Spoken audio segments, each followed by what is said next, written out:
Hey, it is 6:45 in the morning on April 30th, and I wanted to share this thought. So, it kind of has to do with tonality and how, obviously, communication, but the way that we use our tone of voice. And I think I'm really interested in this area of study. Like you see, when my voice just peaked right there, like I think I'm really like that in itself. I want to study more in.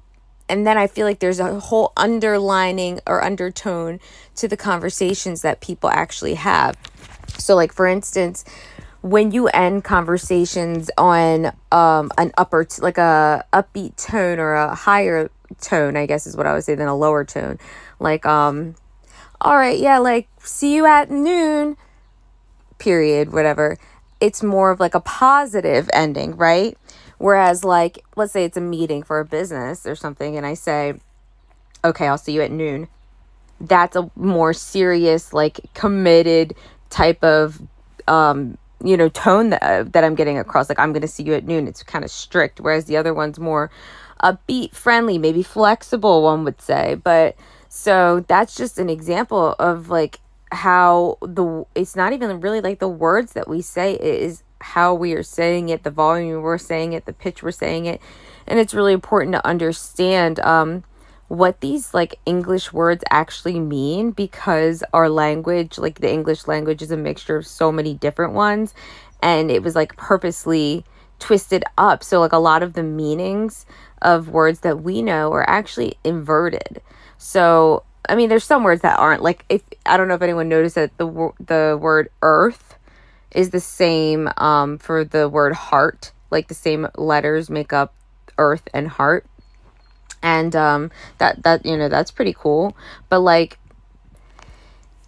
if you look at like, what do things mean, and what is the meaning of mean? Mean can be an average of something. Literally, can mean is the average, right? Mean can be saying something nasty. Mean can be like, oh shit, a mean look on her face. Mean can be, there's so many interpretations of what this mean is. And so all of our languages are just, like, really mixed up. So that's why putting the right tone to what we're saying actually is super duper duper important.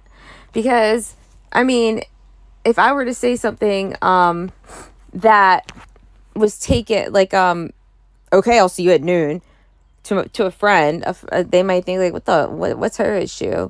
And if I say, okay, I'll see you at noon, then it seems upbeat and friendly, and it's not the same type of vibe that you get, right? So our tones, they give off vibes.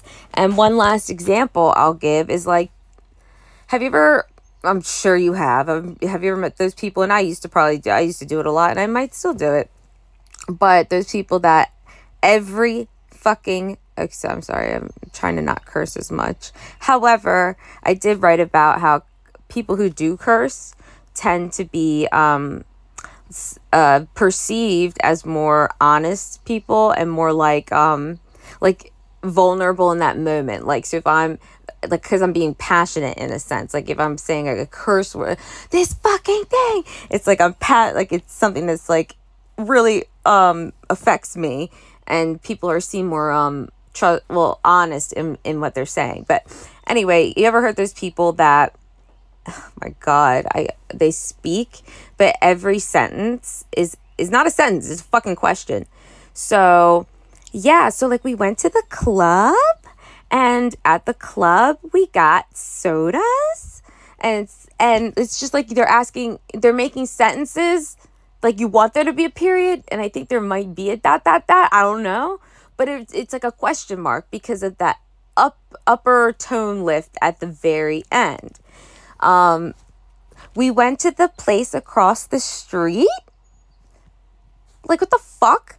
So I mean, there's nothing wrong with that. I mean, I'm just taking notice of things that I've done, and how my voice inflection affects it, and ways that, like, now I can take attention or awareness of it, and present it now to you guys too, because I feel like it's so important. It might not be important in your life, but I think people skills and communication skills like are the top skills above any other, before any other job or career or anything. You need to know how to work with people and like talk to people, and so that kind of comes above everything. And I mean, it maybe unless you're sitting in the back of a room just constantly researching all day, which I'm kind of jealous of you, because that's like my, I don't want to say my goal, but it's definitely something I would love to just like have a home office. Not I don't know, just an office where I could like sit with everything I love and just research and write all day for a living. But okay. Anyway, I want to end this off because I think I got my message across, and it's about